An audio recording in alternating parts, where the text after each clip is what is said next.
Продолжим наш разговор об осознании и тонале.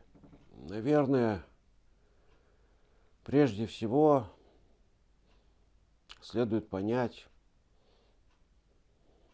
чем они отличаются друг от друга.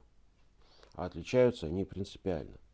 Тональ во всех его многочисленных формах, и как модель, и как программы, это все наши автоматизмы. То есть автоматизмы, рефлексы, все, что внутри нас работает само по себе автоматически. Это большой объем. Когда включается осознание, мы всегда об этом знаем. Осознание, наш свидетель, наш нагуаль, он всегда осознает себя. Он всегда не автоматичен. Он всегда выражает нашу произвольность. А поскольку наша дисциплина это посвящена усилению вот этой самой неавтоматичности, спонтанности, осознанности, естественно, возникает вопрос, а через что проявляет себя осознание? Какие наши аспекты нашей психической деятельности напрямую связаны именно с осознанием? Вот об этом надо сказать пару слов. Их три фундаментальных таких аспекта в нашем внутреннем мире. Это произвольное внимание. Внимание вообще, но произвольное внимание в первую очередь. Вообще, что касается внимания, его роль особенная. Поскольку внимание обслуживает и функции тоналя, вот этой горы программ и всю эту модель,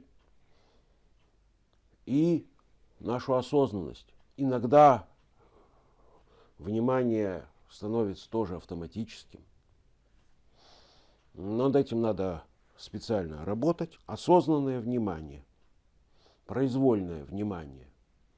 Когда мы замечаем, что у нас есть внимание, и направляем свое внимание куда-то, не потому, что так велит какой-то сценарий или какой-то рефлекс, а потому что мы сами осознанно так решили. Вы все знаете, все медитативные практики начинаются с осознанного внимания. Мы направляем внимание в межбровье и удерживаем его там, вопреки всему. Мы направляем внимание в макушку и удерживаем его там, вопреки стремлению, естественному стремлению. Вот автоматизм нашего тела вместе с автоматизмом тоналя – это блуждание. Внимание блуждает, и это его нормальное автоматическое состояние. Оно блуждает, потому что оно стремится удерживать всю картину мира и проверять, не изменилось ли чего в этой картине мира. Так работает автоматический режим внимания. Когда мы обращаемся к вниманию осознанно, мы меняем характер работы внимания. То есть начинаем его фиксировать в избранной позиции, в избранной точке. И здесь проявляется наше осознание. Так вот, внимание – это первое проявление нашего осознания в нашем существе, в теле и не только в плотном теле, но и в энергетическом. Второй очень важный аспект, в котором проявляется наша осознанность, это намерение, вокруг которого тоже много разговоров, очень много неверного понимания, что такое намерение. Толкуют как угодно, как попало, не всегда правильно. Но я могу поделиться с вами просто своим пониманием этого феномена нашей внутренней жизни. Мне не нравится слово «психическое», поэтому я стараюсь его избегать. Намерение. Что такое намерение? Это то, на что мы нацеливаем свою активность. Намерение принципиально отличается от желания. Намерение не содержит в себе ни желания, ни страсти. Поэтому оно не связано с потребностью. Желание – это неудовлетворенная потребность. Я испытываю жажду и хочу пить. Понимаете, здесь нет намерения, здесь есть желание. Я хочу пить, я хочу есть, я хочу еще чего-то. А вот намерение – это когда мы собираем все содержания своего внутреннего мира в нечто единое внутри себя. И из этого единого видим следующий шаг. Следующий шаг своего развития, следующий шаг своего движения. И направляем все силы своего существа на это. То есть здесь участвует в какой-то мере и воображение, и ощущение, предощущение, и внимание, потому что все эти функции, будучи очень сложными, они включают в себя внимание как основу. Например, я намерен каждое утро заниматься практикой. Или каждое утро и каждый вечер заниматься практикой. Вот это уже пример намерения. Хочу, не хочу, здесь вопроса это не может возникнуть. Я намерен. И поэтому эти вещи часто входят в конфликт. В нашем тонале полно желаний. И очень часто наши желания входят в конфликт с нашим намерением.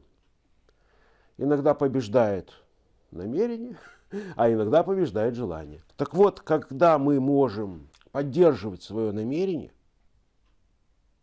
сформулировать его и поддерживать его в течение какого-то времени, для начала хотя бы недели, потом месяца, вот это говорит о том, что мы осознаны. Мы следим за тем, насколько наше поведение и наши поступки, и наши чувства, реакции, эмоции соответствуют нашему намерению. Так вот, это второй аспект, который свидетельствует о нашей осознанности. И третий аспект, которым занимается осознание, называется в книгах Кастанеды, опять же устами Дона Хуана, называется делание. И с ним больше всего путаниц, потому что это наиболее широкий термин. Я могу его сформулировать примерно так. Делание – это наделение смыслом пучка эманаций, пучка сенсорных сигналов, некоего комплекса, который пришел извне в нашу психику, вот мы его наделяем смыслом. Существуют разные виды делания, от самых простых и элементарных до очень сложных и глубоко внутренних. Мы это все просто должны иметь в виду. Самые простые виды делания, на мой взгляд, хотя они тоже непростые, но простые в каком-то смысле, Это те делания, которые мы осуществляем постоянно во время восприятия, перцептивные делания. Когда я узнаю предмет, который вижу, я взглянул на что-то, вот, и сразу же узнал, о, это стакан. Я увидел человека и узнал его лицо, узнал конкретного человека. Момент узнавания – это и есть момент делания. Но такого же рода делания, и гораздо более сложные и многогранные, происходят внутри нас, в нашем внутреннем мире. Одно из сложных таких деланий, с которым мы живем и которые поддерживают нашу непрерывность и поддерживают, кстати говоря, фиксацию точки сборки, об этом вообще надо будет отдельно поговорить. Это делание самого себя. То есть вот тот образ себя, который сформировался в нашем тонале, я много раз говорил, что он находится в самом центре. В самом центре описания мира находится описание самого себя. Какой я? У нас сложилось определенное представление о том, какой я есть. Причем я сразу хочу сказать, что то представление о себе, которое сложилось и закрепилось в нашем тонале, очень часто далеко от реальности. Ну, частично оно, конечно, совпадает с реальностью, но во многом нет. А главное, оно выполняет функцию серьезного ограничителя. Там вот заложены все эти невыраженные вслух идеи. Вот это я могу, а вот это я не могу. Чувствуете вот это ограничение? Вот такое я. Поэтому в этой ситуации я буду вести себя так. И никогда, ни в коем случае не буду себя вести иначе. Вот это я могу сделать. Это в моих силах. А вот это никогда в жизни я и пытаться не буду. Потому что заранее знаю, что это за пределами моих способностей. И ну вот и все. Вот так вот. Мы сами себя ограничиваем. Это тоже наше делание. Мы сделали себя и держимся этого образа и страшно боимся, что этот образ изменится. Об этом надо будет поговорить уже в другом случае, что касается нашей безупречности и вообще практики в этом плане. Или, например, когда простой случай, когда мы чувствуем, что моему телу стало вдруг слишком горячо, и одновременно его пробирает озноб. Мы знаем, что сочетание этого избыточного тепла и озноба обычно говорит о том, что я заболел, мое тело заболело. Когда это соответствует действительности, ну, это нормально, да, мы вот получаем эту совокупность сигналов о том, что тело заболело. В него попал вирус, вирус размножается и производит вот эти вот все неприятные ощущения. Но иногда мы запоминаем, наш тональ хранит эту совокупность ощущений в памяти. И мы можем сделать так, что мы будем очень долго больны, очень долго испытывать характерную слабость, характерный озноб и другие ощущения. Это называется ипохондрией. Да? И мы можем болеть уже после того, как никакого вируса в нашем теле нету, уже наша иммунная система расправилась с вирусом, но мы все равно еще чувствуем себя больными. Не потому, что мы больны, потому что тоналю почему-то выгодно производить, генерировать вот это ощущение. И мы подчиняемся собственному тоналю и слушаем, да, как мы болеем. Так вот, делание, если мы осознаны, мы можем в любой момент остановить. Это тот случай тоже, как когда проявляет осознание себя напрямую в нашем теле. То есть делание проявляется в нашем теле как осознание, как остановка делания, который еще Дон Хуан и в книгах Кастанеды называл неделание. Таким образом, вот у нас 3 параметра или 3 модуса осознанности, с которыми мы практически ежедневно имеем дело. Внимание, намерение и делание, неделание. Это, то есть, если мы ставим перед собой задачу усилить осознание, то на это нам надо обращать внимание прежде всего на то, как работает наше внимание, насколько оно осознанно, на то, насколько эффективно наше намерение и на то, как мы контролируем свое делание. Оно автоматично или мы можем его тоже остановить, войти в состояние неделания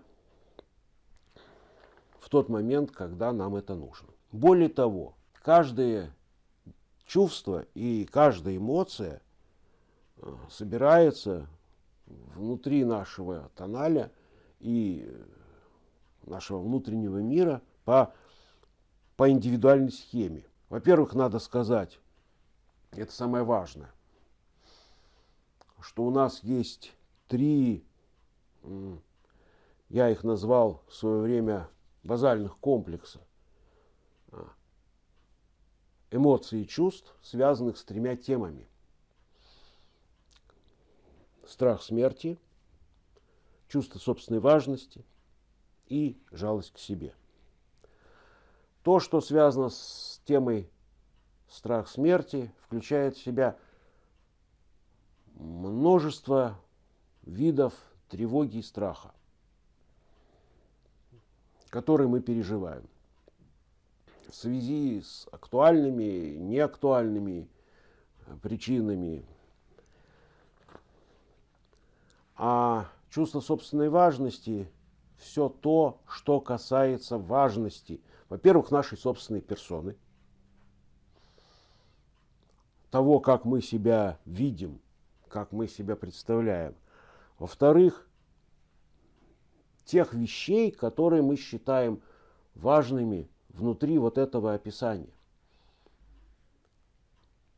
Не просто мы считаем их важными. Есть вещи, которые не очень важны. Вот эта вот структура, вот это важно, а это не важно, они всегда управляют нашим поведением, мотивируют или не мотивируют наши поступки. И все они опираются вот на это самое чувство собственной важности. То есть это не просто чувство собственной важности, это чувство важности как таковой. И третье – это, конечно, жалость, в котором ядром которой является жалость к себе, но может проявляться как жалость и к другим, но больше всего к себе. Потому что мы опираемся на переживание жалости к себе, когда жалеем другого человека. Этого очень много в нашей жизни. Если вы не замечали, то будьте более внимательны. Мы очень много этого переживаем почти ежедневно. По всяким мелочам, по пустякам. Мы чувствуем сожаление, там, называем это по-разному, досаду, вот надо было иначе, надо или еще что-то там. В общем, я так старался, никто на это не обратил внимания, и мы пожалели себя. В общем, это работает непрерывно, постоянно, и это надо иметь в виду. Почему я вообще на этом остановился? Потому что все эти вещи, все эти процессы, которые мы называем, которые я назвал базальными комплексами, которые являются значительной частью тоналей, его эмоциональных и реактивных программ, они очень энергоемкие. Они забирают много энергии у нас. Кроме того, они формируют привычки. И эти привычки тоже направлены не на трансформацию, а на остановку. Все привычки, которые формируются, или большинство привычек, которые формируются этими чувствами, направлены на то, чтобы сделать нас неизменными, чтобы мы не менялись, не трансформировались. Таким образом, в процессе практики трансформации мы должны четко понимать, где находится царство тоналя и где находится вот это самое таинственное самосознание или просто осознание. Наше внимание все время находится в царстве тоналя. Вот среди чувств, среди эмоций, среди каких-то процессов, программ реагирования, либо занимается рассмотрением собственного образа себя. В общем, все время там. Есть такой интересный ученый, который исследовал чувство «я» в человеке, что ближе всего к осознанию. Томас Метцингер. Вот он сравнивал чувство «я» с курсором на экране компьютера. Вот я скажу, что это не совсем так. То есть это верно отчасти в плане отношения «я» и модели мира. Да, наше осознание действительно как курсор, оно отмечает, где нахожусь я по отношению к модели мира, которая у меня сложилась, и там я, значит, по нему блуждаю. Но дело в том, что курсор, в отличие от нашего чувства «я», не может сфокусировать внимание на самом себе. А именно это принципиальное отличие и есть то, что лежит в основе самотрансформации.